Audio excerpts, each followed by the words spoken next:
सूरज अभी गुरूब नहीं हुआ था कि भेड़िया और लगर बिघा एक खतरनाक मंसूबा बना रहे थे। क्या तुमने हड्डियां फेंक दी हैं शेर की गार के सामने? हाँ, फेंक दी है। अब बस हमने गधे को उल्लू बनाना है। चलो चलते हैं। अभी सूरज गुरूब नहीं हुआ, वो घास ही खा रहा होगा। हाँ, चलो चलते हैं। वो दोनों गधे के करीब पहुंचे और जानबूझकर बातें करने लगे। कुछ सुना तुमने? क्या? शेर अब दूसरे जानवरों को छोड़कर अपने वफादार जानवरों का शिकार कर रहा है। ये कैसे हो सकता है? ऐसा ही है। कल मैंने उसे देखा। उसने हिरन को मारा और खा गया। उसकी हड्डियां अभी भी उसकी गार के बाहर मौजूद हैं। गधा ये सब सुन रहा था। उसने सोचा, शेर क्यों हमें मारेगा? हम तो इसके बहुत वफादार साथी हैं। क्यों न शेर की गार के बाहर देखा जाए कि क्या वाकई हड्डियां पड़ी हैं या ये दोनों झूठ बोल रहे हैं। गधा शेर की गार के बाहर पहुंचा। उसने देखा वहां हड्डियां वाकई मौजूद थीं। अरे बाप रे, वो तो दोनों सही कह रहे हैं। हड्डियां तो वाकई पड़ी हैं। इसका मतलब है कि अब शेर बूढ़ा हो गया है, बाहर जाकर शिकार नहीं कर सकता। जो वफादार साथी उसकी गार में आते हैं हाल पूछने या खाना देने, अब उन्हीं को मारता है। इसका मतलब है इसने मुझे भी मारना है। सो अब मैं इससे दूर रहूंगा।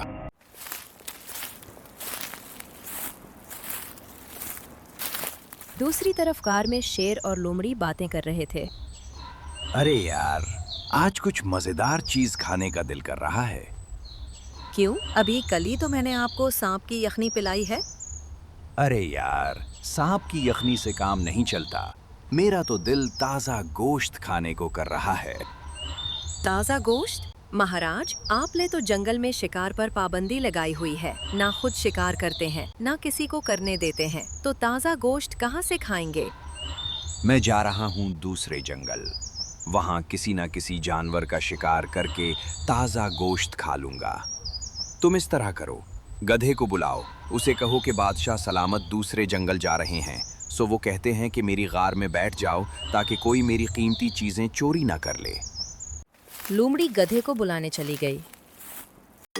अरे सुस्त और कायल जानवर, उठ, बादशाह सलामत तुझे बुला रहे हैं।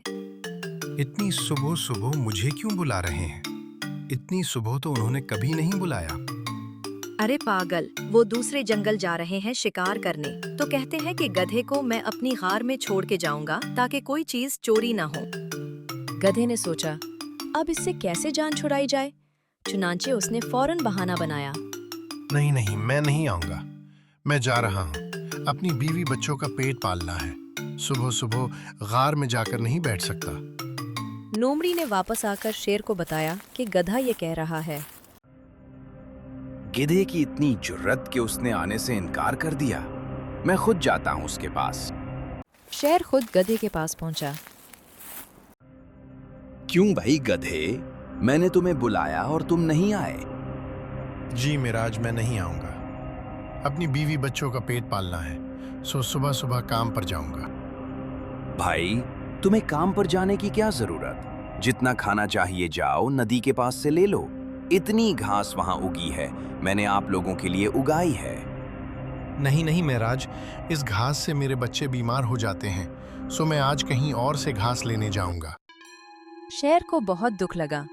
वो शिकार पर जाने के बजाय वापस अपनी गार में चला गया और सोचने लगा कि गधे ने ऐसा क्यों किया। साजिशी टोला फिर से इकट्ठा हुआ। पहला निशाना सही ठिकाने पर लगा है। गीदड़ अभी तक नहीं आया। वो दिन टाइम मिला था और कह रहा था कि मगरिब के बाद आऊंगा। गीदड़ के पीछे किसान और कुत्ते लगे हुए थे। मालिक, तेरा लाख लाख शुक्र है, मैं पहुंच गया, वरना उन कुत्तों ने तो मेरा तीमा बना देना था। यार, अभी तक गीदड़ नहीं आया। माफ करो यारू, मेरे पीछे कुत्ते लगे थे सो रास्ता भटक गया था। लो, नाम लिया और शैतान हाजिर। मैं शहर से दवा ले आया हूं। वही दवाई लाए हो ना? कहीं अपनी निस्वार वाली दवा तो नहीं ले आए? नहीं नहीं, वो ही लाया हूं। बस अब आपने उस घास वाली जगह पर ये डाल देनी है जहां गधा घास चरता है। खासकर जहां शेर की गार के बहुत करीब हो। वो उसे खाते ही नागन डांस करने लगेगा। भेड़िए और लगड़बगे ने शेर की गार के करीब वाली घास में दवा मिला दी। गधा सुबह से शाम तक घास ढूंढता रहा, लेकिन उसे वैसी घास ना मिली जो शेर की गार के करीब थी। अब घास तो मुझे ना मिली तो घर क्या ले जाऊंगा। चलो सूरज गुरूब होने का इंतजार करता हूं। जब शेर गार के अंदर चला जाएगा तो फिर मैं उसके गार के बाहर वाली घास खा लूंगा और अपनी बीवी बच्चों के लिए भी ले जाऊंगा। सूरज गुरूब होने के बाद जूं ही गधे ने घास खानी शुरू की, दवाई ने असर किया। गधा उछलने लगा, कूदने लगा, आवाजें निकालने लगा। ये सुनकर शेर घार से बाहर आया। जूं ही शेर बाहर आया, गधा अछलते कूदते शेर की तरफ बढ़ा। शेर ने समझा ये मुझे मारने आया है। शेर वापस गार में घुस गया और बाकी जानवरों को हुक्म दिया कि गधे को फौरन पकड़कर कैद कर दिया जाए। गधे को फौरन पकड़कर जेल में डाल दिया गया। क्यों भाई गधे, बताओ अब कैसा महसूस कर रहे हो? मुझे क्यों बंद किया गया? मैंने क्या किया है? मैंने कभी किसी का बुरा नहीं सोचा, फिर मेरे साथ ये क्यों? मेरी वफादारी का यही सिला मिला। मासूम बनने की जरूरत नहीं। तुमने शेर को मारने की कोशिश की, इसीलिए शेर ने हुक्म दिया कि तुम्हें जेल में बंद कर दिया जाए। मैं ऐसा क्यों करूंगा? शाप बकवास बंद। बकवास तुम कर रहे हो, मुझे गुस्सा मत दिलाओ। शेर ने हुक्म दिया है कि अगर ये जरा सी भी ऐसी वैसी बात करे तो उसे मारना शुरू कर दो। तुम मुझे मारोगे? उसके बाद लगड़बगे ने गधे को मारना शुरू किया और इतना मारा कि उसे बेहोश कर दिया। भेड़िए ने जंगल में अफवाह फैला दी कि गधे ने शर्मिंदगी की वजह से खुदकुशी कर ली। शेर के सामने एक ऐसी लाश लाई गई जिसका चेहरा पहचानना नामुमकिन था।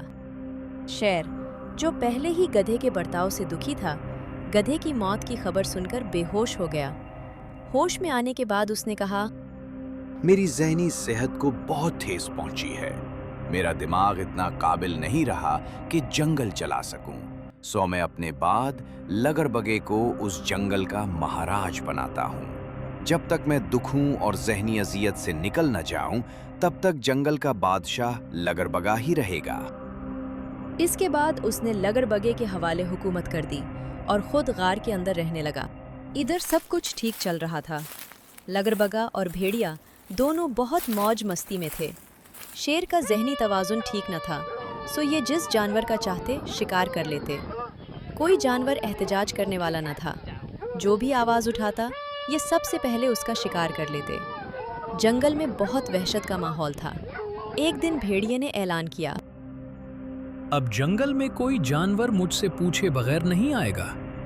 अगर कोई आया तो फौरन उसे शिकार बना लूंगा। लेकिन हमारे रिश्तेदार दूसरे जानवर जंगल में रहते हैं, वो आते जाते रहते हैं, तो उनका क्या कसूर? बस मैंने कह दिया है, जो कोई आएगा मुझसे पूछ कर आएगा। अगर बगैर पूछे आया तो उसे खा जाऊंगा।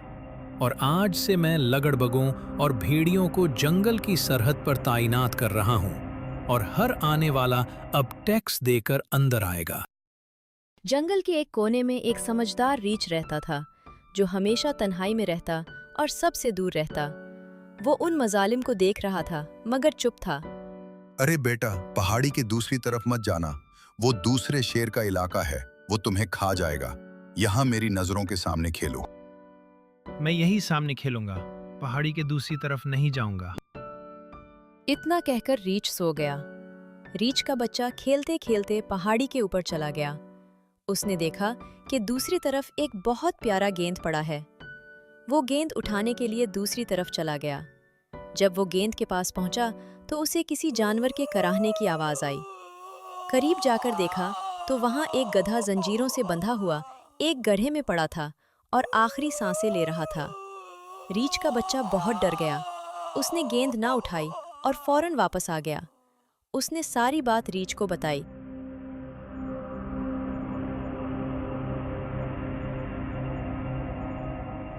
क्या देखा? कौन सा जानवर था? बाबा, एक गिद्धा था, जंजीरों से जकड़ा हुआ, आखिरी सांसें ले रहा है। तुमने उसे हाथ तो नहीं लगाया? नहीं बाबा, चलो ना, वो बहुत मुश्किल में है, उसकी मदद करें। नहीं नहीं, वो दूसरे जंगल का इलाका है, हम नहीं जा सकते, शेर खा जाएगा। नहीं बाबा, कुछ नहीं होता, आओ उसे वहां से निकालते हैं। चलो चलो, आओ ना बाबा, चलते हैं, वो मुश्किल में है। रीछ के बच्चे ने इतना इसरार किया तो रीछ का दिल पिघल गया। वो भी पहाड़ी पर चढ़ा और दूसरी तरफ चला गया जहां बच्चे ने निशानदेही की थी। वहां पहुंचकर रीछ ने देखा, ये तो वही गधा है जो हमारा दोस्त था, जिसके बारे में मशहूर था कि उसने खुदकुशी कर ली। रीछ ने उसे बाहर निकाला और अपनी गार में ले आया।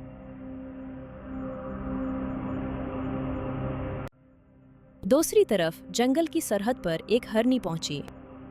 मुझे अंदर जाने दो, मेरी बहन के घर बेटा हुआ है, मैं उसके लिए सामान ले आई हूँ। नहीं, ऐसे नहीं जा सकती।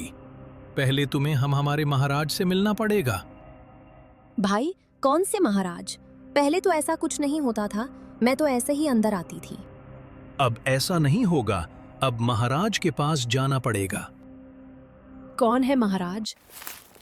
भेड़िया उसे महाराज लगरबगे के पास ले गया। हाँ भाई, क्यों आई हो? मेरी बहन के घर बेटा हुआ, उसके लिए सामान लेकर आई हूँ, उससे मिलना है। पहले हमसे तो मिल लो। भेड़िए ने उस पर हमला करके मार दिया। फिर दोनों ने मिलकर खाया। खाना खाने के बाद, अरे यार, वो याद है क्या? उस गधे का क्या हुआ जिसे जंजीरों से बांधकर गड्ढे में फेंक दिया था? मुर्ख खप गया होगा और हमने दूसरे जंगल में फेंका था। अगर बाहर निकला भी होगा तो वहां के शेर ने मार दिया होगा। जान छूटी। वैसे भी शेर का लाडला बना फिरता था। जब तक वो था, शेर हमें पूछता ही नहीं था।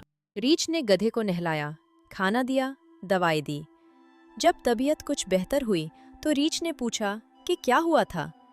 गधे ने सारी बात बताई, कैसे एक शाम घास खा रहा था, फिर कुछ हुआ, शेर ने बंद किया, भेड़िए ने जेल में मारा, बेहोश किया, फिर जंजीरों से बांधकर गड्ढे में फेंक दिया। रीछ को सब समझ आ गया कि ये किसकी मंसूबाबंदी थी, किसने ये गेम खेली। रीछ सोचने लगा, अब क्या किया जाए? हुकूमत तो लगड़बगों और भेड़ियों की है, उनके खिलाफ साजिश करना आसान नहीं। अब कैसे बदला लिया जाए? वो दोनों ये सोच ही रहे थे कि बाहर से शोर शराबे की आवाज आई। रीछ ने बाहर निकला और देखा कि चंद कुत्तों ने गीदड़ को नीचे गिराया हुआ था और मार रहे थे। रीछ फौरन गया, कुत्तों को भगाया और जख्मी गीदड़ को अपनी गार में ले आया। उसने गीदड़ के जख्म धोए, पट्टियां की, खाना दिया। गीदड़ ने गिधे को रीछ की गार में देखकर हैरान रह गया। फिर रीछ से पूछा, ये गधा आपकी गार में क्या कर रहा है? ये तो मर गया था। रीछ ने उसे सारी कहानी सुनाई। गीदड़ सुनकर रोने लगा। तुम क्यों रो रहे हो? क्योंकि मैं भी इस गेम का हिस्सा हूं। ये जो गधे के साथ हुआ, मैं इसका बराबर का शरीक हूं। मुझे माफ कर दो, मैं तुम्हें बदला लेने का रास्ता बताऊंगा। फिर गीदड़ ने सारी कहानी सुनाई, कैसे उसने लगड़बगे और भेड़िए के साथ मिलकर ये सब किया। रीछ रात के वक्त लगड़बगे और भेड़िए के ठिकाने के पास पहुंचा और गधे जैसी आवाजें निकालने लगा। लगड़बगा जब बाहर निकला तो उसे कुछ नजर न आया, बस दबी दबी आवाजें सुनाई दी। अगले दिन गीदड़ उनके पास पहुंचा। भाइयों, बहुत बुरा हुआ। गधे की रूह वापस आ गई है। वो कल रात मेरे ख्वाब में आया और कहने लगा कि मैं दोनों का कलेजा निकाल कर खा जाऊंगा जिन्होंने मुझे धोखे से मारा। हाँ, कल रात मैंने भी आवाजें सुनी, लेकिन जब बाहर निकला तो कुछ नजर ना आया। मगर ये सब धोखा हो सकता है, कोई हमें डरा रहा है। ये कैसे हो सकता है? इसकी रूह क्यों वापस आ गई? अरे भाइयों, जो बेगुनाह कत्ल होता है उसकी रूह वापस आती है और इंतकाम लेती है। मैं तो सिर्फ बता रहा हूं, तुम्हारी मर्जी। यार, अगर सच में रूह आ गई तो अब हम क्या करें? इससे बचने का एक ही तरीका है कि हम जंगल के पुराने गार में जाकर अपने गुनाहों का एतराफ करें और मुआफी मांगें, क्योंकि वहां भटकती हुई रूहें आती हैं, वो गुनाह मुआफ कर देंगी। फिर गधे की रूह हमारा कुछ नहीं बिगाड़ सकेगी। लेकिन अगर ये जाल हुआ तो फिर तुम्हारी मर्जी। मैं तो अपनी जान बचाने के लिए जा रहा हूँ। गीदड़ वहां से चलने लगा। लगरबगा और भेड़िया ने आपस में नजर की। चलते हैं। बेहतर है कि कर आएं। रात के वक्त लगरबगा और भेड़िया उस गार में गए। रीछ ने पहले ही गधे को ऊंची जगह छुपा दिया था, सिर्फ उसका साया जमीन पर पड़ रहा था। जैसे ही दोनों अंदर दाखिल हुए, रीछ ने गार का रास्ता एक बड़े पत्थर से बंद कर दिया। अरे अरे, ये क्या हुआ? हमें क्यों हमें बंद कर क्यों दिया? बंद कर दिया? हम तो गुनाहों की माफी हम के तो लिए आए गुनाहों थे। की माफी के लिए आए थे। तुमने मुझे जहर दिया, जंजीरों में बांधा, मारा, मेरा बादशाह छीना। आज मैं वही गधा हूं, भटकती रूह बनकर तुम दोनों को कत्ल करके इंतकाम लूंगा। नहीं नहीं, मैंने कुछ नहीं किया। ये भेड़िया की साजिश थी। वो तुमसे जलता था। नहीं नहीं, ये लगड़बगे की साजिश थी। वो तुमसे हसद करता था। इसी वक्त शेर गार में दाखिल हुआ। शेर को अब किसी सबूत की जरूरत न थी। उन्होंने खुद एतराफ कर लिया था। उन दोनों को जंजीरों से बांधकर जेल में कैद कर दिया जाए। उन्होंने संगीन जुर्म किया है, लिहाजा हफ्ते में 6 दिन भूखा रखा जाएगा और 7वें दिन सिर्फ थोड़ा सा खाना दिया जाएगा। दोस्तों, आज तुमने देखा कि धोखेबाज कभी कामयाब नहीं होते। आज से कोई भी किसी के साथ धोखा नहीं करेगा।